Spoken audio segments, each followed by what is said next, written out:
നേടിയെടുക്കണമെന്ന് കുറിച്ച് വച്ച ഒരുപാട് പ്ലാനുകളും ബാക്കി വെച്ച് 2025 നമ്മോട് വിട പറഞ്ഞിരിക്കുകയാണ് അല്ലേ?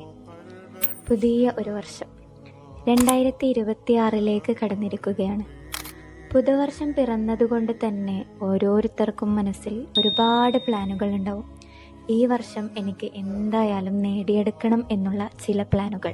പക്ഷേ ഇതുപോലെ തന്നെ കഴിഞ്ഞ വർഷം തുടങ്ങുമ്പോൾ മനസ്സിൽ കുറിച്ച് വെച്ച നമ്മുടെ പ്ലാനുകളൊക്കെ ഇപ്പോൾ എന്തായി? നമുക്ക് ചെയ്തു തീർക്കാൻ പറ്റിയിട്ടുണ്ടോ? ചിലർ നേടി, ചിലർ നേടിയില്ല അല്ലേ?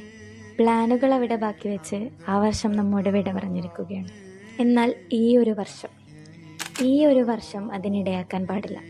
നമുക്ക് എന്ത് പ്ലാനാണോ ഉള്ളത് ആ പ്ലാൻ മനസ്സിൽ കണ്ട് നിങ്ങൾ ഇവിടെ ഇപ്പോൾ ഒരു നിയ്യത്തെടുക്കുക.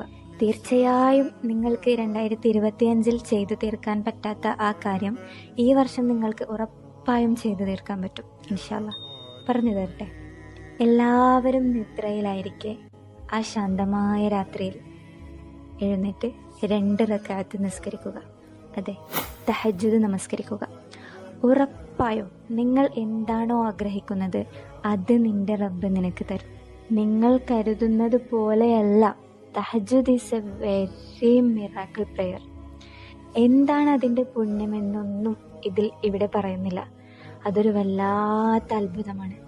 ആ നമസ്കാരം ഒരു വല്ലാത്ത അത്ഭുതമാണ്. നിങ്ങൾക്ക് എന്താണ് മനസ്സിൽ ആഗ്രഹം തീർച്ചയായും ഉറപ്പായും നിന്റെ റബ്ബ് നിനക്ക് നടത്തിത്തരും.